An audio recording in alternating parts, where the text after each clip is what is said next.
नमस्कार। आगे अगले हफ्ते की शुरुआत करते हैं। आज्ञा चक्र के बारे में बात करते हैं, जो हमारे आईब्रो चक्र होता है, इसके अंदर होता है। जो आपको किताबों में पढ़ने में आता है वो इसका रंग नहीं होता। आवाज जो बीज मंत्र है, साउंड है, वो वही होती है जो किसी भी किताब से आपको मिल जाएगी, यानी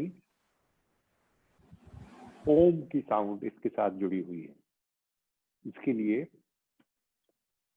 ओम शब्द का उच्चारण होता है, क्योंकि हम अब प्योर साउंड की तरफ बढ़ रहे हैं। लम, वम, रम, यम, हम, इन सब से होते हुए यहाँ पर आकर हमारी साउंड पहली बार ओम हो जाती है। तो साउंड वही है, ओम की साउंड है, लेकिन जो उसका रंग है वो दूधिया सफेद, ट्रांसलूसेंट वाइट, जिसको सीपी का रंग कहते हैं। अगर आपने मदर ऑफ पर्ल सीपी देखी है तो उसका रंग मोती की तरह चमकता भी नहीं होता, दूध की तरह सफेद भी नहीं होता, लेकिन एक अजीब तरह की सफेदी उसकी होती है, सीप के अंदर की तरफ की। तो ओम की साउंड और सफेद रंग पे हम ज्यादा महत्व इसलिए नहीं देते कि ओवरऑल ये होता है, उसका शेड जो है वो हम लोगों की सबकी अपनी स्पिरिचुअल जर्नी के हिसाब से होता है कि हम कितने पहुंचे हैं। सफेद ही होगा, लेकिन वो रोज बदलता रहता है। जिस दिन हम दिनचर्या हमारी सही होती है उस दिन रंग कुछ और आता है। जिस दिन हमने काम, क्रोध, लोभ, मोह, अहंकार में से कुछ किया होता है तो उस दिन कुछ और से और हो जाता है। तो वो इंपॉर्टेंस घटती बढ़ती रहती है। इस चक्र की पहली बात यह है कि अब हम सत्गुण वाले चक्रों में आ रहे हैं। इससे पहले के जो थे 3 चक्र, यानी मणिपुर, अनहत और विशुद्ध, वो रजोगुण थे। उनका मेन फोकस जो होता है वो सांसारिक चीजों पे होता है। अच्छा कार हो, अच्छी कोठी हो, खूब सारा पैसा हो, नाम हो, मंदिर बनवा देते हैं, धर्मशाला बनवा देते हैं, ये होता है रजोगुण वाले लोगों का मेंटल फ्रेम।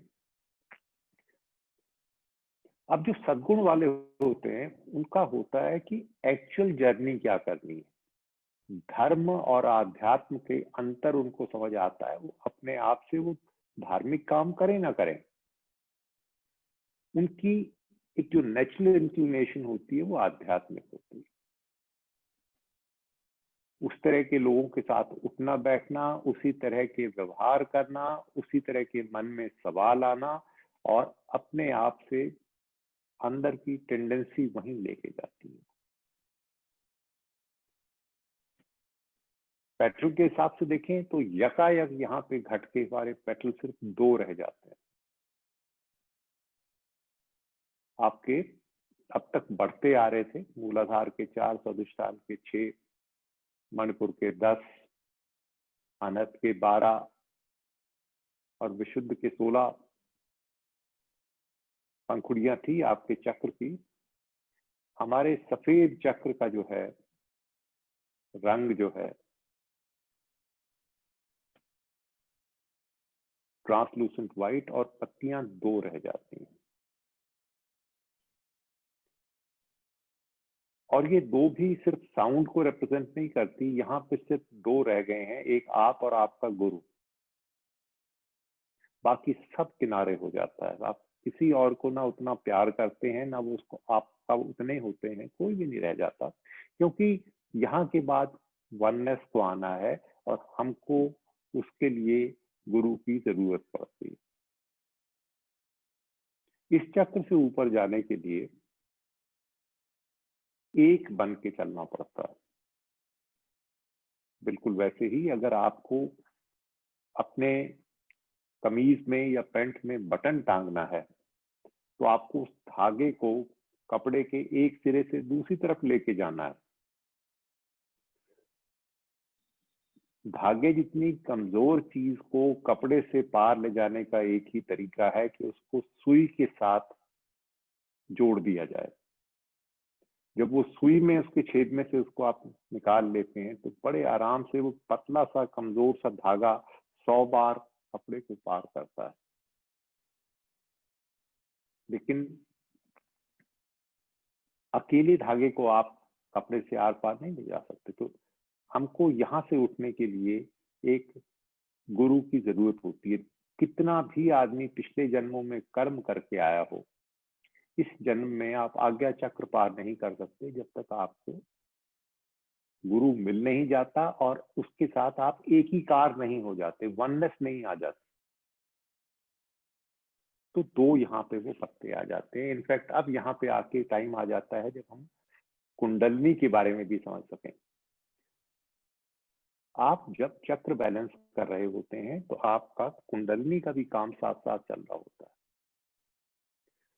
फिल्में देख के, किताबें पढ़ के आपको लगता है कि कुंडलनी का जागरण एक कोई जादू होता होगा कि एकदम से आपके अंदर कुछ सुपर पावर्स आ जाती है। नहीं, ऐसा नहीं है। जो जो आप ऊपर उठते हैं तो आपकी कुंडलनी जो है ग्रेजुअली जागृत होती है, धीरे धीरे जागृत होती है। तो यहां पर आकर फिर वो अपनी बेस्ट पोजीशन में आ चुकी होती है ताकि जब वो सहस्त्रार पे जाए तो पूरा काम कर सके। ये मैं अगले कुछ दिनों में आपसे तस्वीरें साझी करूंगा कि कैसे इसको माना जाता है। आपने वो देखी होंगी तस्वीरें। क्या है कि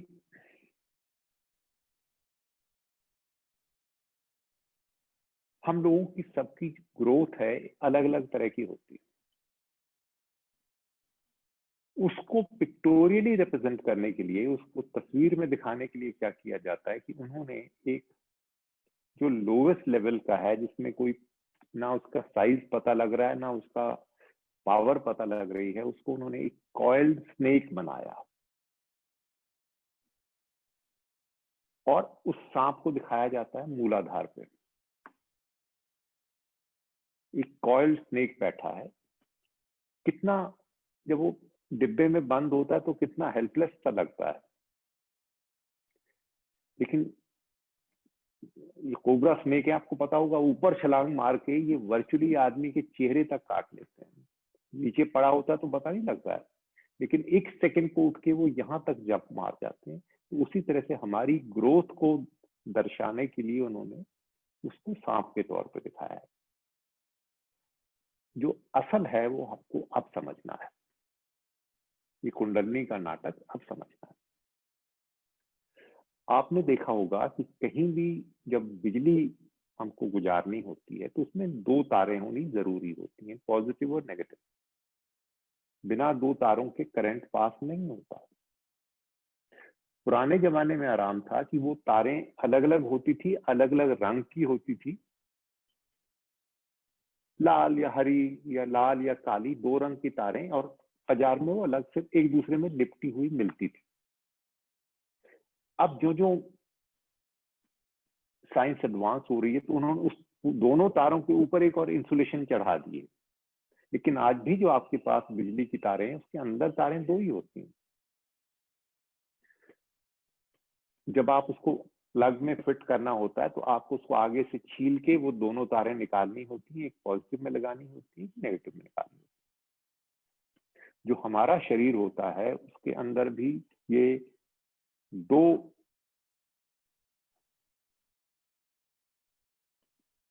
पोलैरिटी की तारें चलती हैं। अगर हमारे शरीर को चलना है तो उसमें पॉजिटिव और नेगेटिव दोनों होने जरूरी है, और सारे शरीर में दौड़ती है। ये इलेक्ट्रिसिटी हमारे पूरे शरीर में दौड़ती है। शरीर की जिस जगह पर इनमें से जो मेन तारे हैं जब वो एक दूसरे को क्रॉस करती हैं जहां पे,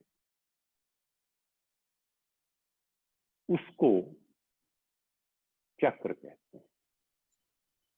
मेन तारे हैं 72,000। उनकी जो मेन है, हमने बात की थी इड़ा और पिंगला, तो वो एक दूसरे से लिपटी हुई नीचे से ऊपर तक पड़ी हैं, हमारी रीढ़ की हड्डी में पड़ी हैं। वो जहां पे पहला क्रॉस उनका लगता है उसको मूलाधार कहते हैं, तो जहां दोबारा वो एक दूसरे से ऐसे करके क्रॉस करती हैं वो स्वादिष्ठान ऐसे करके होता है, और उनका आखिरी जो मिलना होता है वो यहाँ पे आज्ञा चक्र पे आके वो फिर जुड़ जाती हैं। इसके बाद ड्युअलिटी नहीं रह जाती। इसके बाद की जो एनर्जी है, जो स्पिरिचुअल एनर्जी है, उसको पार होने में दो की जरूरत नहीं होती, दो नहीं चल सकते, वननेस आ जाती है। तो यहां तक हम क्या दिखा रहे हैं, दो वायर घूम रही हैं, इड़ा और पिंगला। इसके बाद जो एक को जाना है, इनको हम साध रहे हैं कि अलग अलग ना हो, इकट्ठी हो जाए। अब आज्ञा चक्र के बाद तो बिल्कुल ही एक पे जाना पड़ता है, उसको सुषुम्ना कहते हैं। अगर हमको अपनी पूरी स्पिरिचुअल ग्रोथ करनी है तो हमको इड़ा और पिंगला को कंट्रोल करके सुषुम्ना में लाना है, जो हम पूरे चक्र बैलेंस में कर रहे हैं, अपनी कमियां कम करके, और जो एक सेट प्रोसीजर है उसको फॉलो करके। ना वो अकेले सेट प्रोसीजर को फॉलो करके हो सकता है, ना ही अपनी कमियों को हटा के हो सकता है। ये दोनों चीजें एक साथ चलनी जरूरी होती। इस विषय में हम अगले 5 दिनों में और बात करेंगे। अभी के लिए हमको इस पर्टिकुलर चक्र को समझना है। ये बड़ा विचित्र चक्र है। बाकी के जो चक्र थे वो सिर्फ एक नोशनल प्रेजेंस थे, एक कंसेप्ट था जहां पे तारें क्रॉस करती थी, उनको हमने मूलाधार, स्वादिष्ठान, मणिपुर का नाम दिया हुआ था।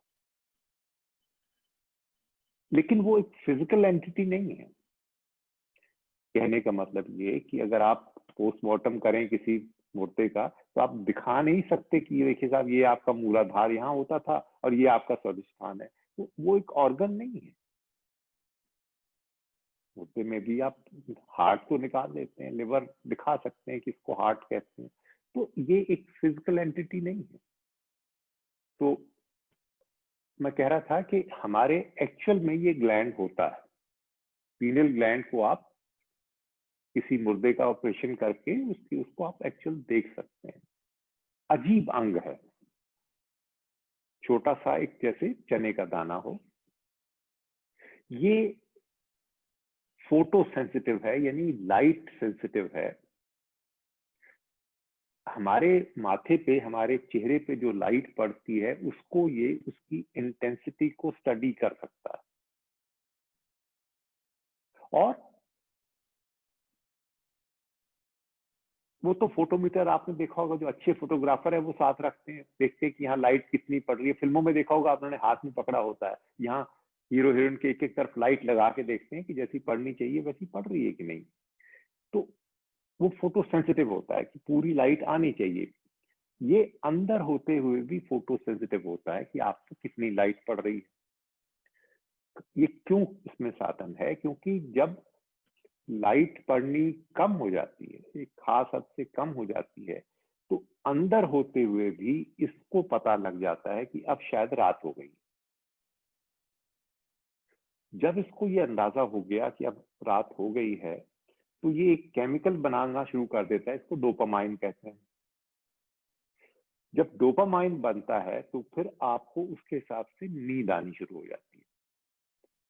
सही क्वांटिटी में जब डोपामाइन पहुंच जाएगा आपके अंदर, तो आपको नींद आएगी। इसलिए इसका ये बनाया गया था। लाखों साल तक ये सिस्टम बिल्कुल सही चला। जब हम रात होती थी तो अपने आप डोपामाइन बनना शुरू हो जाता था और हम सो जाते थे।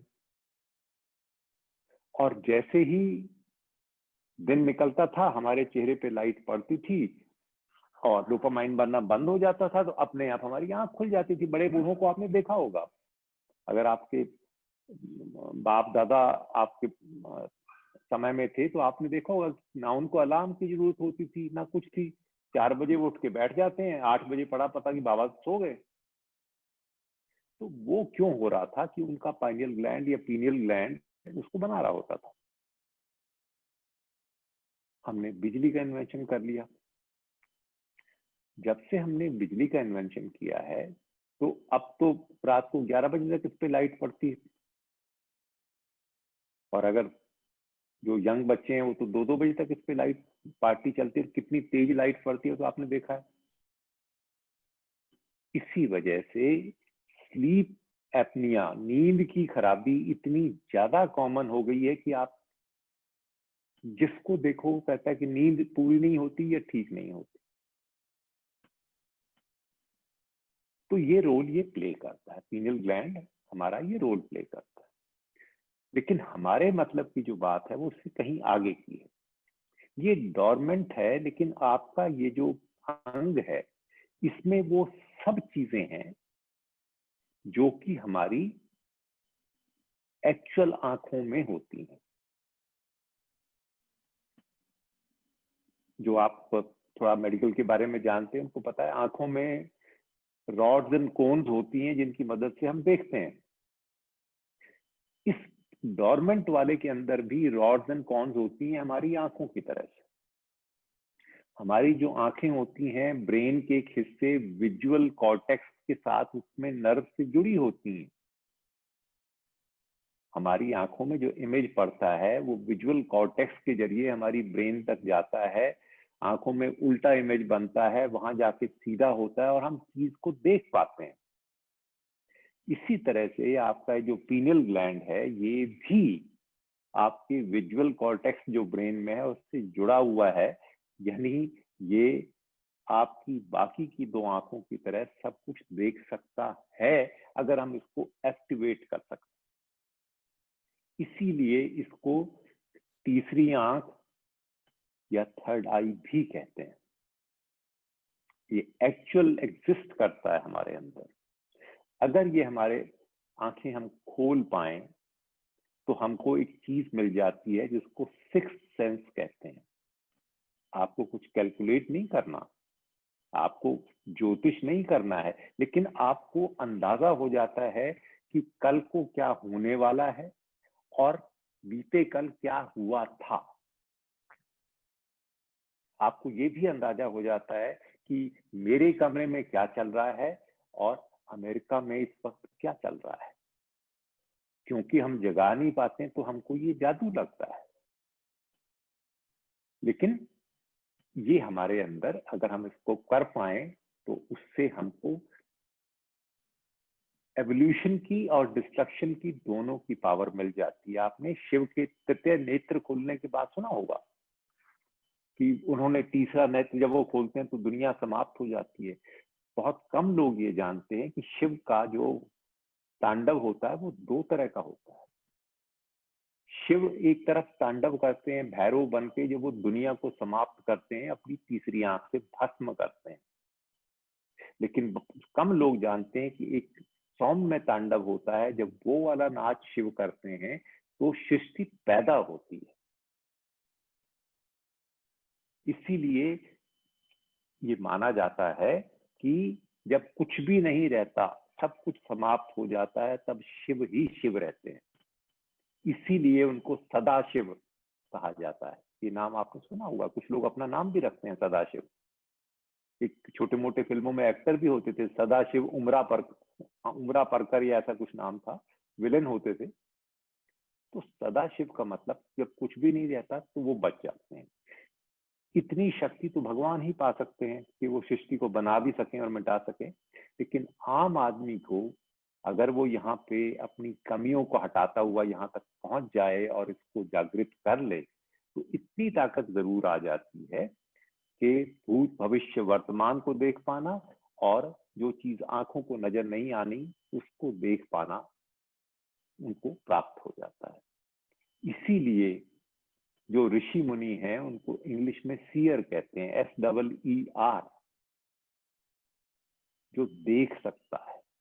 आम आदमी अंधा है, वो अपनी जो फिजिकल नजर आता है वही देख सकता है, ना वो बीते कल ना आते कल को देख सकता है, और ना ही इस कमरे के अगली तरफ जो हो रहा है उसको देख सकता है। लेकिन जो यहाँ इसको जागृत कर लेता है उसको ये सुविधाएं मिल जाती। कमाल की बात यह है कि जैसे आंखों से आंसू आते हैं, इसी तरह से ये आंख जो है हमारी, जब हम कोई स्पिरिचुअल रास्ते पे गए नहीं होते तो ये ड्राई होती है। जब हम मेडिटेशन कर करके और साथ में अपने अवगुणों को हटा के इसको एक्टिवेट कर लेते हैं, चाहे 1% या 2%, 100% की बात ना सोचें, वो तो एक सपने वाली दुनिया हो जाएगी। हम अगर इसको एक्टिवेट करते हैं तो इसमें आंखों के आंसू जैसी एक लिक्विड फ्लो करने की भी सुविधा है। इसको DMT कहते हैं, डाई मिथाइल ट्रिप्टोमाइन, लेकिन DMT के नाम से कहते हैं। DMT को गॉड्स मॉलिक्यूल भी कहा जाता है, भगवान का बनाया हुआ तत्व भी कहा जाता है, क्योंकि DMT अगर हम पैदा कर पाते हैं तभी हमको ये शक्तियां मिलनी शुरू होती हैं कि हम जो चीज देखना चाहें उसको देख सकें, और जो हमारे मुंह से निकल जाए वो सच होना शुरू हो जाए। हमको DMT को पैदा करने की कोशिश करनी है। यहाँ तक अगर हम पहुंचे हैं और साथ में अपनी हम कमियों को धीरे धीरे ठीक कर रहे हैं तो हम ये DMT पैदा कर सकते हैं। इसमें से कुछ लोगों को आपने देखा होगा, उनके मुंह से जो बात निकलती है वो सच्ची हो जाती है। हम कई बार उनसे गुस्सा हो जाते हैं कि इनकी तो काली जुबान है, इनका तो कहा हुआ बुरी बात भी सच हो जाती है। शक्ति आई है उनके अंदर, उन्होंने कोशिश की है, अपने आप को वहां पहुंचाया। जैसे आपके साथ कोई दुख की घटना होती है तो आप उसको डिनाई नहीं कर सकते, ये लोग बता देते हैं, तो उनकी ये पावर जाग जाती है। इसका एक दृष्टांत पे के बात आगे चलाऊंगा।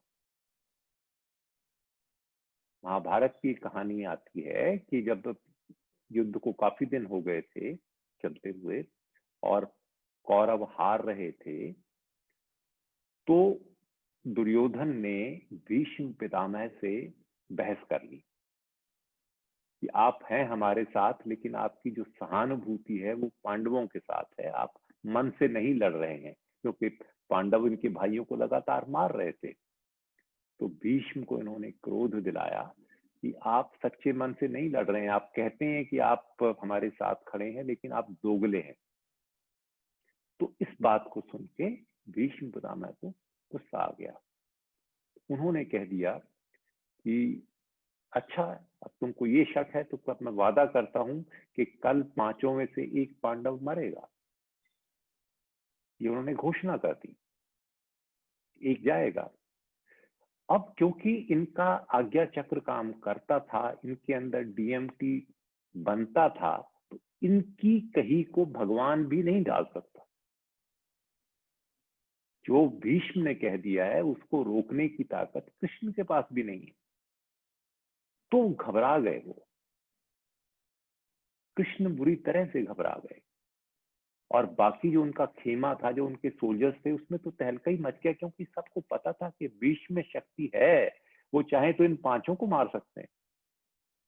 अब जो उन्होंने पब्लिकली अनाउंस कर दिया था कि इनमें से एक कल जरूर जाएगा, तो अब कृष्ण बिल्कुल विचलित हो गए कि अब कुछ नहीं हो सकता। वो गए उनके पास, वो आराम से खा पी रहे हैं, मजे कर रहे हैं। वो कहते हैं कि तुम्हारा दिमाग ठीक है, तुमको पता नहीं चला कि भीष्म ने क्या प्रॉमिस किया है, आपको मारने की बात कही है। तो कहते हैं हाँ पता है, उन्होंने कहा है। तो फिर तुमको कुछ चिंता नहीं हो रही? कहता हमारे को क्या चिंता, आप बैठे हैं, जितना वो समझाएं, क्योंकि इनका फेथ कंप्लीट है। हमें हमें आप में भगवान का फेथ नहीं होता है। पता नहीं ऐसा हो ना जाए, हो भी सकता है, चिंता करने लग जाते हैं। अब यहाँ पे भगवान फंस गए। जिसका इस लेवल का विश्वास है कि उनको ये पता होते हुए भी कि भीष्म हमको छोड़ेंगे नहीं, उनको डर ही नहीं लग रहा है, तो अब वो क्या करें? अब कृष्ण फंस गए हैं, ऐसे के लिए तो बचाना उनको पड़ेगा। अब उनका हम बीएमटी बनने वाले का उसका वचन नहीं तोड़ सकते, सृष्टि का नियम उनको अलाउ नहीं करता। तो उन्होंने कहा कि अब तो इनके मुंह से ही इनकी जान बचवानी पड़ेगी, यही कुछ करें तो हो। तो उन्होंने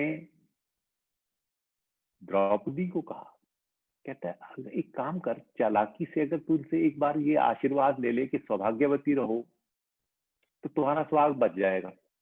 सदा स्वागन रहो, अगर तुम कहलवा आओ। हिंदुओं के यहाँ ये भी कमाल देखिए कि सौभाग्यवती होने का मतलब ही यही है कि आपका पति जिंदा रहे। एग्जैक्ट सदा सुहागन रहो वर्ड की इस्तेमाल ही नहीं होता। सौभाग्यवती रहो उसका मतलब आपका हस्बैंड बना रहे। तुम उनसे ये कहलवा लो, बस काम हो गया। उनके मुंह से निकला है तो तुम्हारे तो पांचों में से कोई नहीं मर सकता। वो कहते हैं पर मुझको कहेंगे क्यों, उन्होंने तो खुद प्रॉमिस किया, वो चुप हो जाएंगे। कहता हाँ ये भी बात ठीक है, वो ऐसा क्यों करेंगे? मैं तेरे को तरीका बताता हूँ। तुम दासी के कपड़े पहन के जाओ, जैसे कोई और नौकरानी जाती है, आम औरत के कपड़े पहन के जाओ, उनके पैर छुओ, वो उनकी आदत है, वो सदा सौभाग्यवती रहो कहते ही है, तुमको भी कह देंगे, बस एक बार मुंह से निकलने की देर है, इज्जत रह जाएगी हम लोगों की। तो ये उनका प्लान हैच हो गया रात को, युद्ध होने से पहले। ये उनको लेके चले हैं, जब बिल्कुल उनके खेमे में दरवाजे पे पहुंच गए हैं, तो सडनली कृष्ण कहते हैं कि अरे बेवकूफ, गलती हो गई। कहता बोलो। तुम्हारे जो चप्पल की आवाज है, जो तुमने खड़ाऊ पहनी हुई है पाँव में, उससे पहचान जाएंगे कि तो द्रौपदी के पैर की आवाज है, फंस जाओगी। तो छोड़ छोड़ से फटाफट उनकी चप्पल उन्होंने हाथ में पकड़ ली, भेज दिया उनको अंदर। दबे पाँव गई, पाँव छुआ, उनके मुंह से सौभाग्यवती हुआ, उसने वहीं पे नाचना शुरू कर दिया कि बच गए, अब मेरा कुछ नहीं हो सकता। अब भीष्म परेशान, अरे द्रौपदी ये क्या चल रहा है, ये क्या कहलवा लिया तुमने? कहता है बस आपने इतनी बड़ी कसम खा ली थी कि मेरा एक पति जाएगा, तो मुझे तो कुछ ना कुछ तो करना ही था। अब नहीं जा सकता, आपके मुंह से सौभाग्यवती रहा है, निकल गया है, पिछला ऑर्डर आपका जो है वो ओवररूल हो गया। वो कहते हैं अरे बाप रे, ये क्या कर बैठा मैं। पर ये बात तुम्हारे दिमाग की तो नहीं हो सकती, तुमको तो ये बात नहीं सूझ सकती, तुमको ये आइडिया कहाँ से आया? अब उनके सामने झूठ नहीं बोल सकती थी, ददिया ससुर थे उनके। तो कहते हैं जी कृष्ण ने बताया है। बात तेरा भला हो, ये आदमी मरवाएगा हमको। कहाँ है? कहता है, बाहर खड़े हैं दरवाजे पे। कहता है, चुप, देखते हैं चल के। तो धीरे दबे पांव आए, तो चप्पल लिए खड़े थे कृष्ण वहां बाहर। माथा टेका भीष्म ने। कहते हैं जिसके जिसके चप्पल लिए भगवान खड़ा है, उसका मैं क्या पूरा विश्व का बिगाड़ सकता? तो कहने का मतलब ये कि उन लोगों को ना ज्योतिष करना पड़ता है, ना कुछ कैलकुलेशन करनी पड़ती है, उनके मुंह से जो निकल जाए वही हो जाता है। कबीरा मन निर्मल भया, ज्यों गंगा का नीर, पाछे पाछे हरि फिरे, कहत कबीर कबीर। हरि यानी भगवान मेरे पीछे पीछे बोलता है कि बता कबीर क्या करवाना है, क्या करूं? एक बार फिर सुनिएगा। कबीरा मन निर्बल हुआ, ज्यों गंगा का नीर। मन निर्मल की बात है। जब आप सेल्फिश एंड्स के लिए कहेंगे कि हमको अगर पावर आ जाए ना, फिर देखना क्या रंग दिखाऊंगा, तो कुछ नहीं आएगा। वो एक बच्चा जो था दूध नहीं पीता था, उसकी माँ बहुत डांटती थी कि दूध पी ले। तो अपना एक दिन कह रही बेटा दूध पी ले, पावरफुल हो जाएगा। अच्छा चल आज पिला ले मम्मा, जिस दिन मैं पावरफुल हो गया ना, फिर दूध पिला के देखना मेरे को। हम ये चालाकियां करते हैं।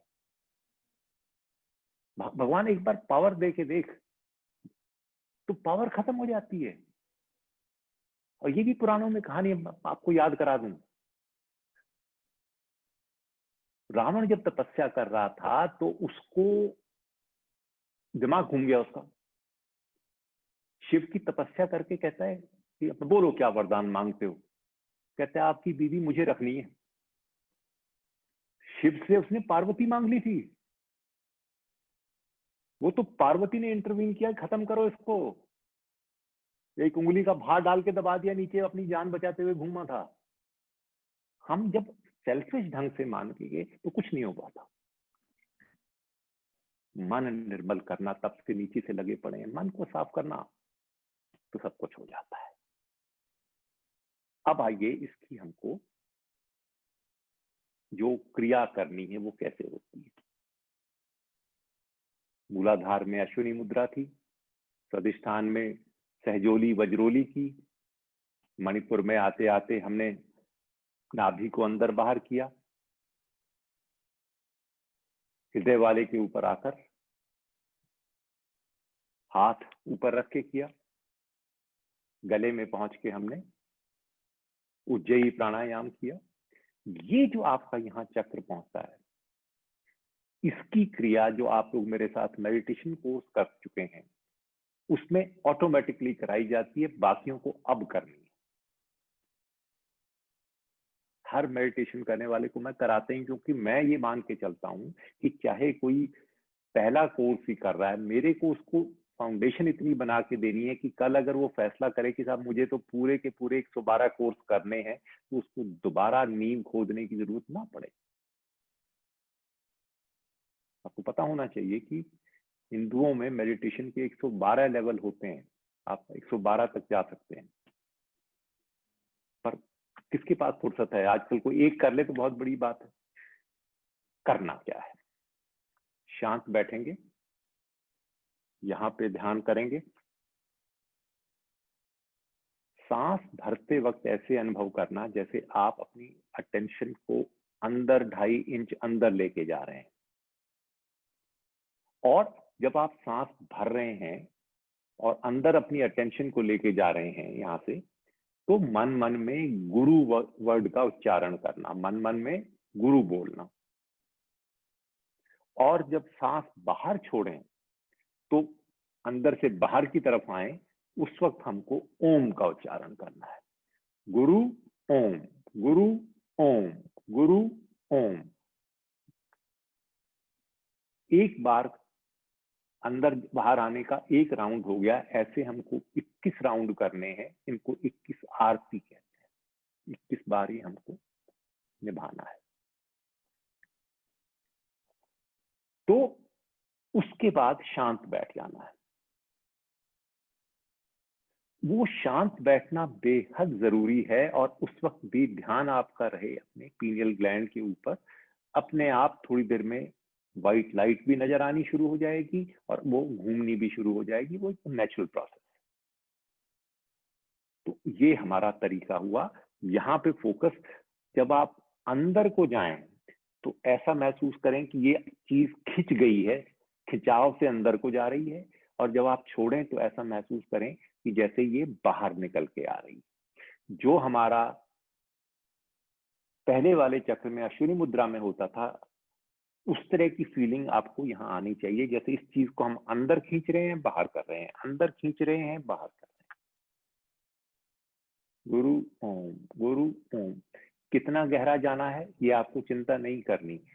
जब आप, वो 2 इंच होगा कि 2.25 इंच होगा, आपको रूलर लेके नापने की जरूरत नहीं है। वो ध्यान अपने आप वहीं जाएगा, उससे ना वो आगे जाएगा ना उससे पहले रुकेगा, वो ऑटोमेटिकली होगा। बस आपको ये क्रिया करनी है।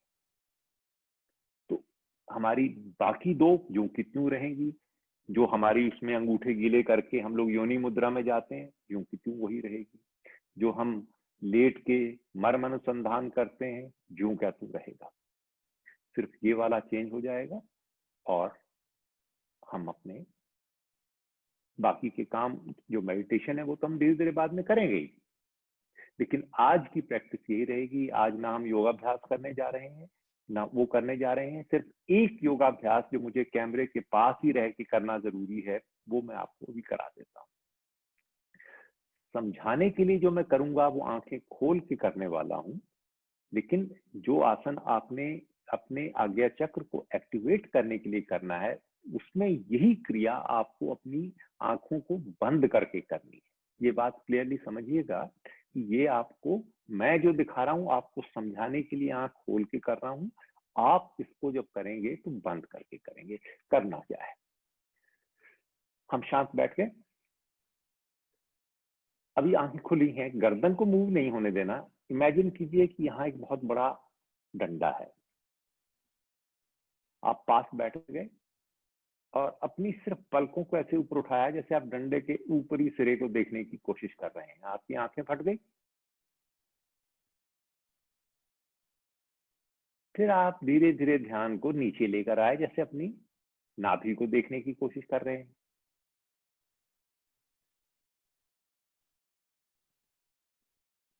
फिर ध्यान ऊपर नीचे।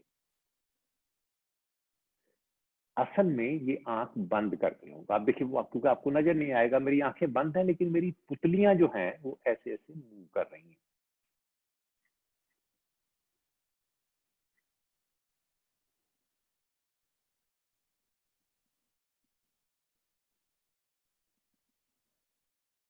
ये आपको 3 बार ऊपर 3 बार नीचे कर लें।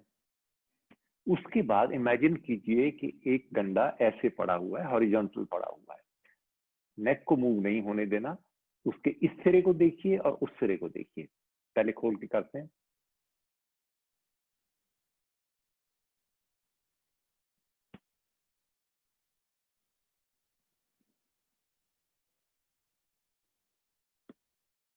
असल में बंद करके करना है। तीसरे में एक डायगोनल सोचिए, डंडा ऐसे पड़ा हुआ है, लेफ्ट साइड पे ऊपर, राइट साइड पे नीचे। तो ऊपर नीचे, ऊपर नीचे, ऊपर नीचे।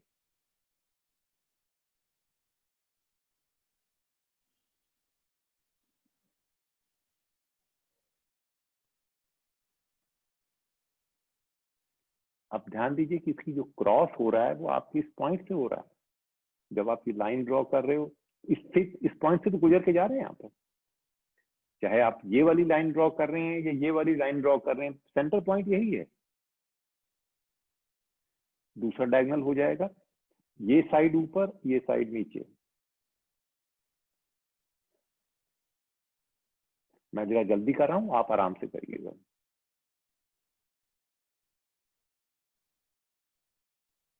ऑलराइट। आखिरी में क्या करना, आंख से सर्कल ड्रॉ करना। पहले एक बड़ा सर्कल ड्रॉ करना और हर बार उसको छोटा करते हुए छोटा करते जाएं, छोटा करते जाएं, छोटा करते जाएं और सेंटर में ले आए। बिल्कुल जैसे ये पॉइंट सेंटर है, अपनी अटेंशन को बीच में यहां ले आए और फिर एक बार उसको 3 बार यानी क्लॉकवाइज घुमा लें और 3 बार एंटी क्लॉकवाइज घुमा लें।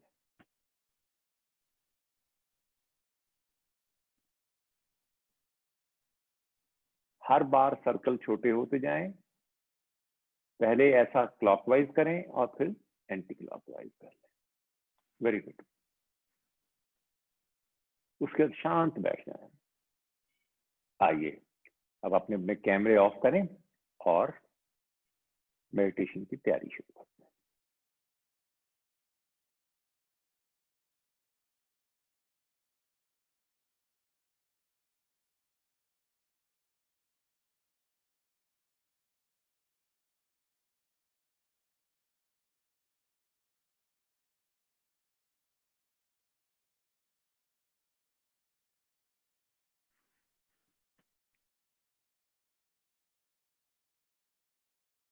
शांत होके किसी कुशन पे या फोल्डेड ब्लैंकेट के ऊपर बैठिए।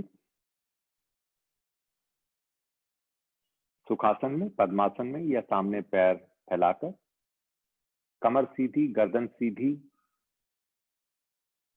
मन शांत, शरीर शांत, जीभ हो सके तो ऊपर की तरफ रोल की हुई। गहरी सांसें भरिए, धीरे धीरे छोड़िए, और जब भी सांस छोड़ें तो शरीर को ढीला छोड़ते जाएं।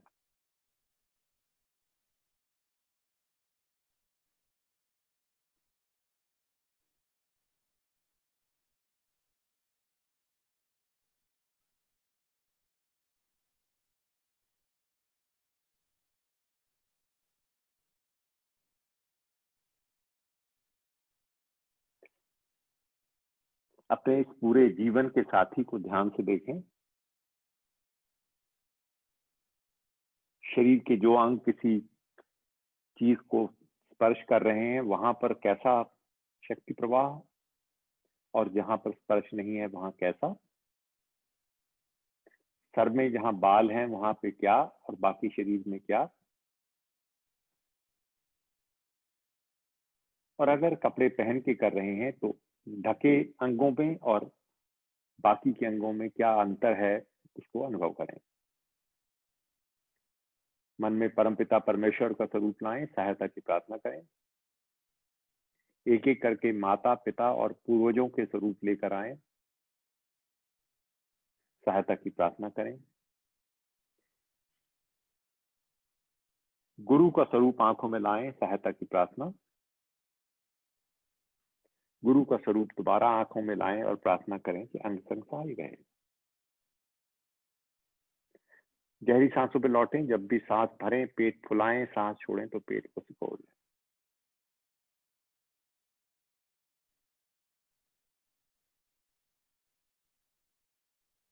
अपने पूरी चेतना को अपनी दोनों भवों के बीच में लेकर आए, वहां पर ध्यान फोकस करें।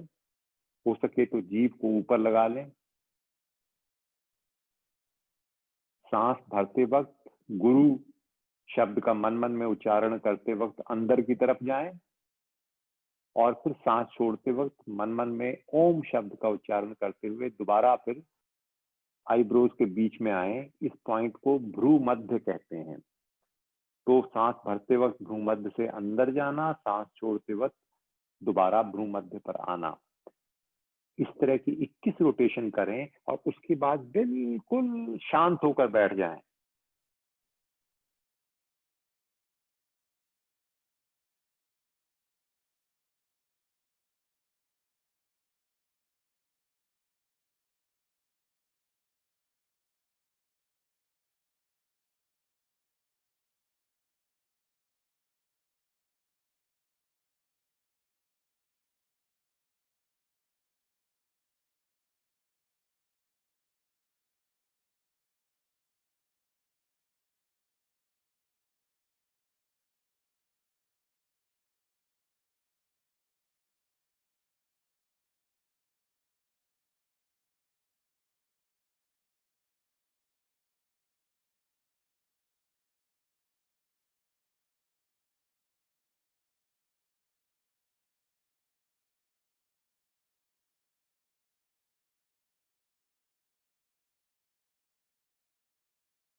अंगूठों को गीला करें, योनि मुद्रा में जाएं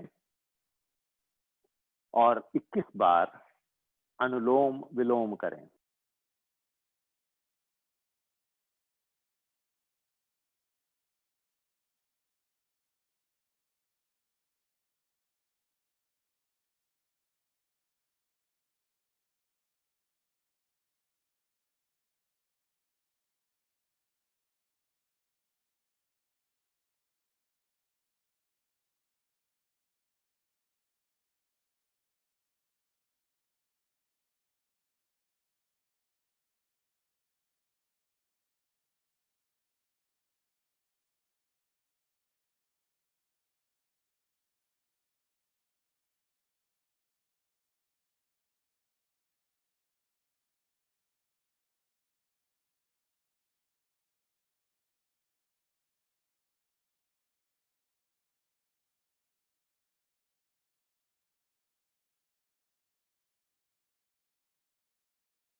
शांत होकर लेट जाएं।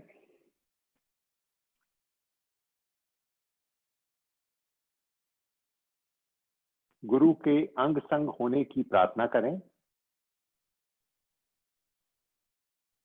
अब उसके हृदय से 3-3 स्वर्णिम सांसें अपने 16 के 16 मर्म स्थलों पर लेकर जाएं। हर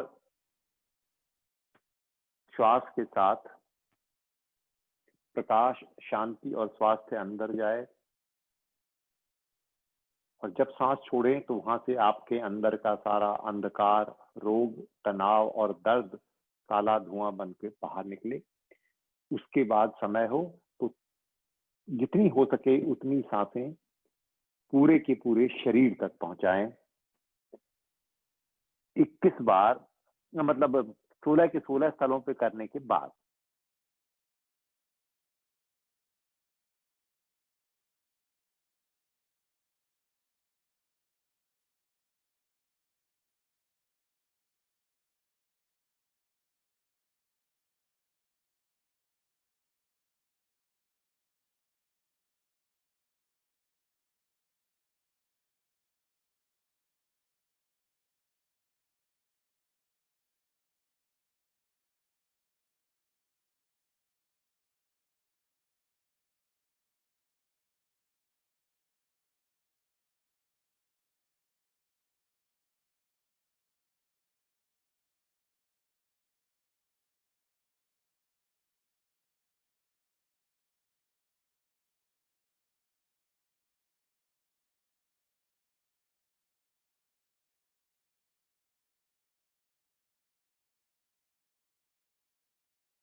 शांत होकर बाईं करवट हो जाएं और गर्भावस्था में चले जाएं। ये आपके ध्यान के सबसे महत्वपूर्ण क्षण हैं। अपने पूरे शरीर में होते हुए परिवर्तन को अनुभव करें। बाहर की चिंता छोड़िए। आपका पूरे जन्म का साथी ये शरीर है, इसके अंदर क्या हो रहा है बस उस पर ध्यान दीजिए।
हल्के से उठकर बैठ जाए।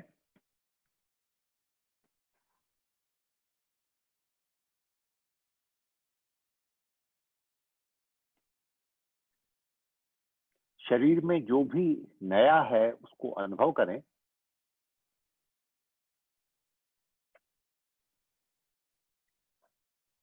भगवान का स्वरूप आंखों में लाएं। धन्यवाद करें। एक एक करके अपने माता पिता और पूर्वजों के स्वरूप लेकर आए। धन्यवाद करें। गुरु का स्वरूप लाए। धन्यवाद करें। गुरु का स्वरूप दोबारा लाए। धन्यवाद करें अंग संग सहाय रहने के लिए। हर उस व्यक्ति का रूप लाएं जिसने आपकी सहायता की हो। धन्यवाद करें। सच्चे मन से प्रार्थना करें कि सबका कल्याण हो। आंखों को कस के बंद करें और वहीं पर रोक लें। आंखें क्लेंच करके रखें। ध्यान पिनियल ग्लैंड पे बना रहे और ऐसे ही बैठे रहिए जब तक मैं न कहूं।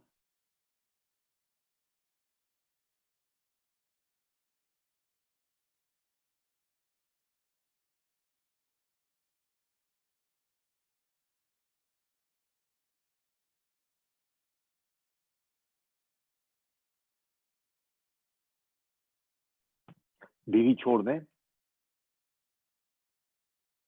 दोबारा आंखें कसें और कसकर फिर बैठ जाएं।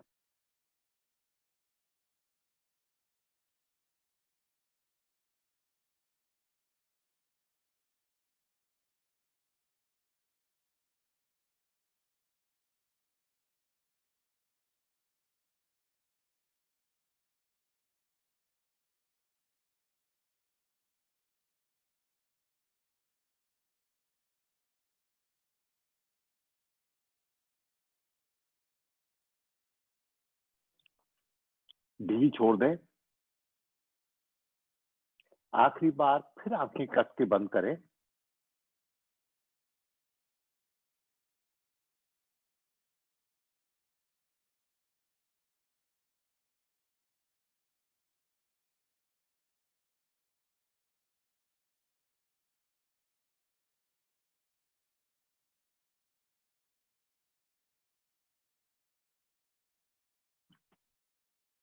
ढीली छोड़ दें।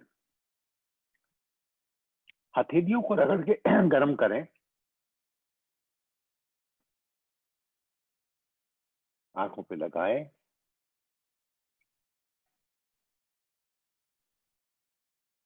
अंधेरे में आंखें खोलें और खोलकर बैठे रहें जब तक मैं ना कहूं। बस दूर देखते रहिए, चाहे कुछ नजर आए या ना नजर आए।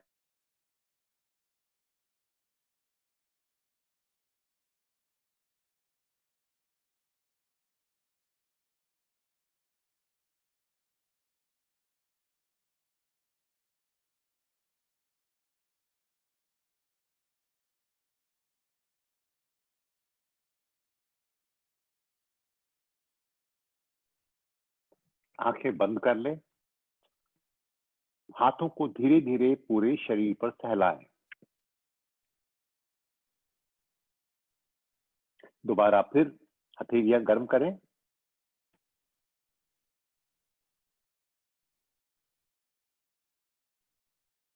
आंखों पे लगाएं। फिर अंधेरे में आंखें खोलकर बैठ जाएं।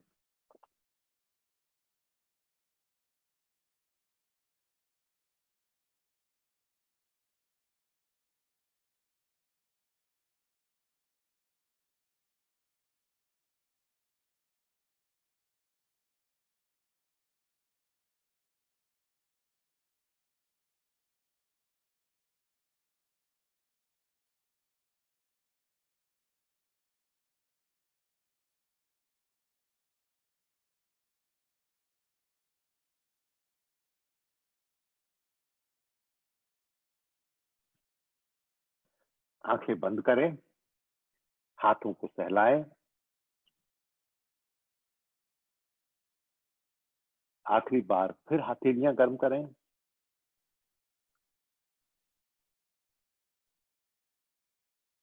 आंखों पे लगाएं।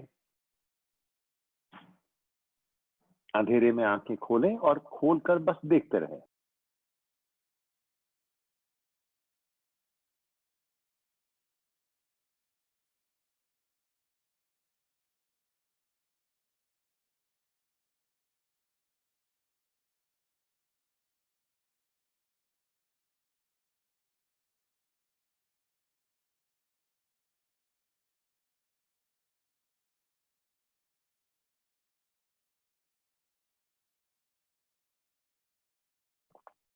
आंखें बंद करें। हाथों को पूरे शरीर पर सहलाएं।